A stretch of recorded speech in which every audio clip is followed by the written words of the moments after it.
दोस्तों नमस्कार, मैं एशन कामत हाजिर हूँ अपने चैनल एशन इंस्ट्रूमेंटल को लेकर।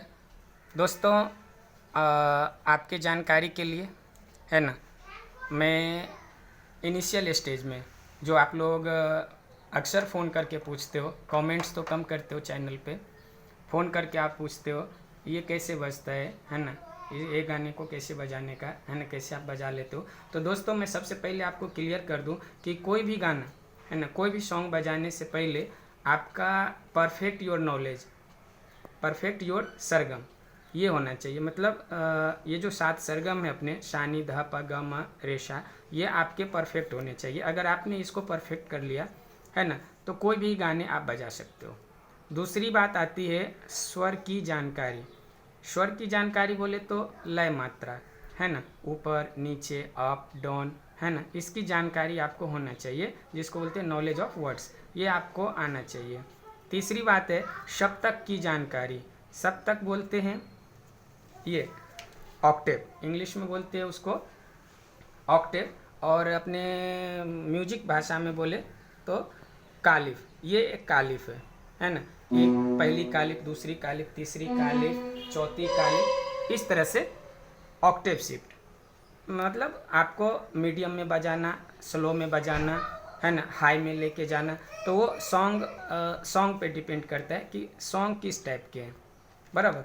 तो उस हिसाब से आप उसको चूज कर सकते हो। अधिकांश लोग मीडियम में बजाते हैं, यहाँ से चौथी कालिफ से बजाते हैं।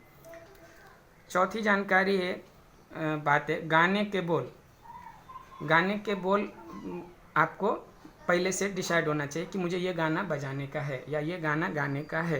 पांचवी बात है म्यूजिक याद होनी चाहिए। ये सेकेंड स्टेज के लिए, जिन बंदों ने मुखरा बजा लिया है ना, अब म्यूजिक के साथ कुछ बजाना चाहता है, तो ये सेकेंड स्टेज में इसको मानता हूँ, ये सेकेंड स्टेज के लिए है ना। इनिशियल के लिए ऊपर की ये 4 बातें हैं, और नीचे ये जो चौथी 5वीं बात है, ये सेकेंड स्टेज के लिए।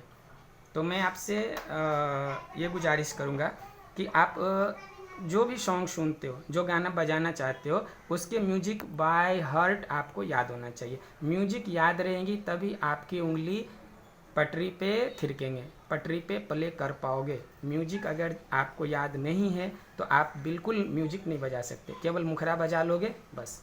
इसलिए म्यूजिक आपको जानकारी में होना चाहिए। तो ज़्यादा टाइम आपका नहीं लूँगा।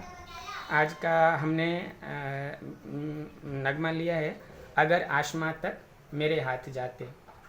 एवरग्रीन सॉन्ग है दोस्तों, बहुत ही ज़बरदस्त सॉन्ग है, सुना तो दिल को खुश करने वाला है। तो चलो शुरू करते हैं। पहले म्यूजिक पार्ट लेते हैं। म्यूजिक में हमने स्ट्रिंग लिया है, वाई फ्लूट लिया है, दिखाऊं आपको, वाई फ्लूट है और सितार है, ये 3 है। तो सबसे पहले स्ट्रिंग से म्यूजिक चालू होता है, और चौथी कालिफ से हम शुरू करेंगे, यहाँ से ए फ्लैट से।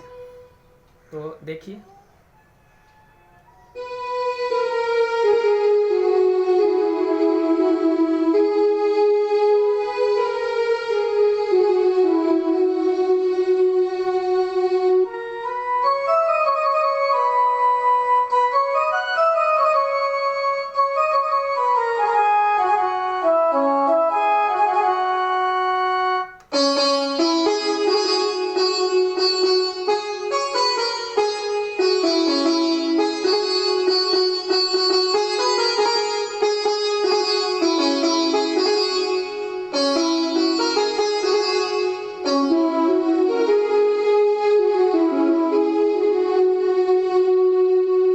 ये म्यूजिक थे, 22 सेकेंड का ये म्यूजिक है।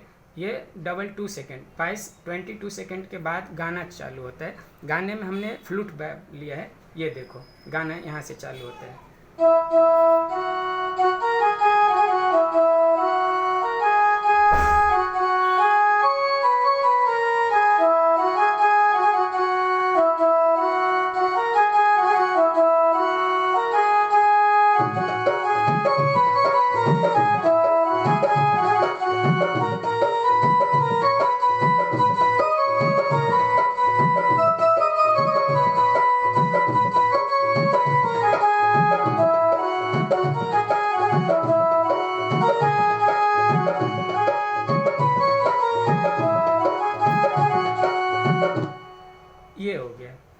मुखरा मैंने बजा दिया करके।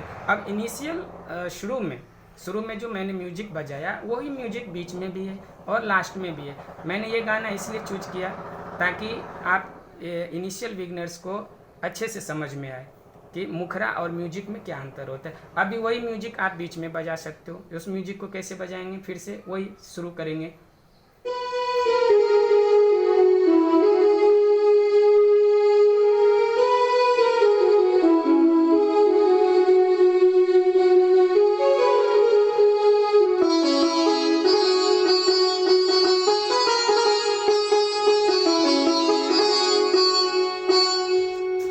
ये म्यूजिक बीच में हो गया। अब ये म्यूजिक के बाद फिर अंतरा चालू होता है। अंतरे में क्या होता है कि पहला अंतरा या दूसरा अंतरा है ना, जो भी है अंतरा लगभग सेम होता है, थोड़े से म्यूजिक पार्ट में फ़र्क होता है। वो म्यूजिक को आपको फील करना है कि म्यूजिक में कैसे अंतर होता है, वो मैं बता रहा हूँ आपको।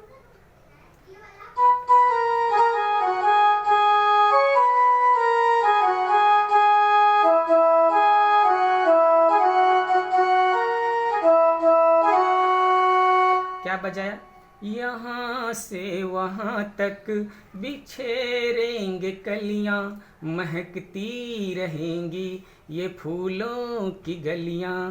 पहले फीमेल गाते हैं, फिर उसके पास पहला मेल गाते हैं, फिर उसके बाद फीमेल का आवाज़ है और दोहराते हैं, है ना। दो बार है, बाकी कुछ नहीं है। ये देखो,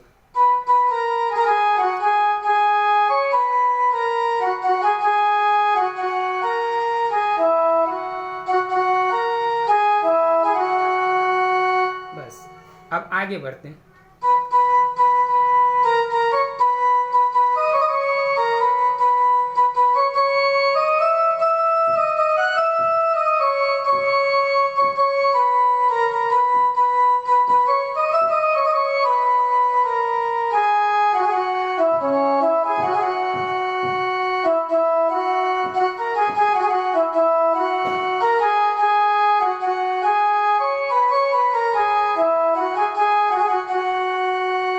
बस फिर वही शुरू का मुखरा, अगर आसमां तक मेरे हाथ जाते, कदमों में तेरे सितारे बिछाते। बस वही फिर बजाते हैं यहीं से।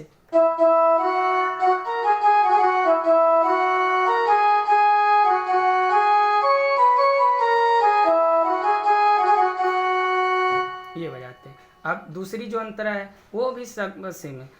यहाँ सिर्फ बरसे बहारों के बादल, भिगो कर हमें तो ये कर देंगे घायल। इसी चीज़ को बजाना है अपने को। अपन जो गा रहे ना, दिल में जो तरंगे उठ रही है ना, उसको उंगली से पटरी पे लाने का है। यहाँ सिर्फ बरसे,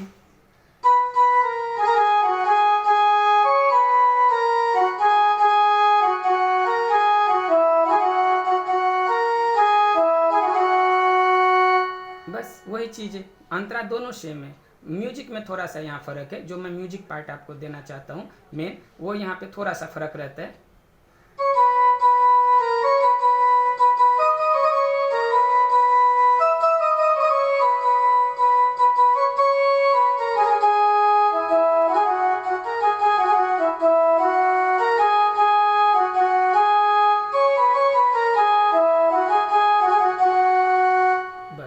इतना ही है करके। और म्यूजिक जो है उसका फिर वही उतना ही म्यूजिक। कौन सा, ये वाला।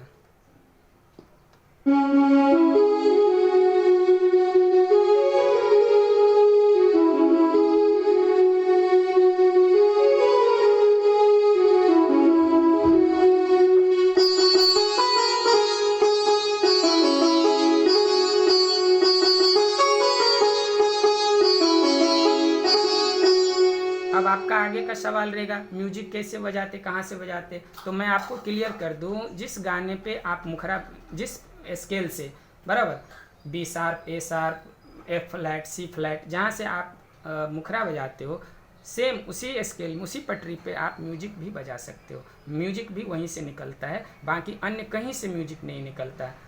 ओके दोस्तों, अब बात करते हैं थोड़ा रिदम की। बहुत से लोगों ने पूछा कि आप ये तो केवल अभी तक स्केल सुना है, स्केल के बाद ये रिदम कहाँ से लाते हो आप, तो दोस्तों ये मेरे पैड में यहाँ पे है, एक्सपीएस सीरीज जितने भी हैं, है ना, 10 हो 30 हो, सब में ये आता है ना। तो रिदम यहाँ से निकलता है पैड से, जो जिसको आप पेन ड्राइव में लेके सेव करके रखना पड़ता है, रख सकते हो। अब उसमें रिदम और ये स्केल, इसको गाने को रिदम के साथ में समझने के लिए आपको पहले टेम्पो समझना पड़ेगा। टेम्पो को आसान भाषा में, सिंपल में मैं आपको बोलूँ तो उसको बोलते हैं स्पीड, है ना। स्पीड बोले तो उसका मोशन, गति। जिस टेम्पो में आपके गाने हैं उसी टेम्पो में आपको रिदम लाना पड़ेगा, है ना। अभी जैसे ये गाना जो आपने अभी सुना, है ना, तो इस तरीके के जो भी गाने हैं, जैसे आप ये गाना ले लो, अपनी भी जिंदगी में खुशियों का पल आएगा, ये गाने हो गए। चांद से पर्दा कीजिए, ये गाने ले लो, है ना। मैं एक एग्जाम्पल दे रहा हूँ, आप सबको मालूम है, तो मैं टेम्पो क्या है ये समझाने की कोशिश कर रहा हूँ। तो टेम्पो होता है दोस्तों गाने का स्पीड, है ना, उस हिसाब से आपको मतलब रिदम को लाना है। ढोलकी, है ना, ढोलक, नाल, तबला, ये सब जो है ना अपने रिदम्स के आइटम, उसको उसके साथ में लाने का रहेगा। तो उसको बिठाने के लिए आपको ये टेम्पो की जानकारी होनी चाहिए। जब तक आपको टेम्पो की जानकारी नहीं होगी, आप इस रिदम को सेट नहीं कर सकते। ये देखो, ये जो रिदम बज रहा है ना, इसको आप सेट नहीं कर सकते। हालांकि ये रिदम अभी जो मैं गाने बजाया, ये टेम्पो थोड़ा उससे ऊपर है ना, इसकी स्पीड थोड़ा ज़्यादा है, तो उसको इसमें ये करने का रहता है। थोड़ा सा रिदम के साथ में आपको बजा के दिखा दूँ मैं, फिर अपन इस वीडियो को एंड करेंगे, क्योंकि लंबा होते जा रहा है दोस्तों। थोड़ा सा 1 मिनट का टाइम ले रहा हूँ आपका, देखो।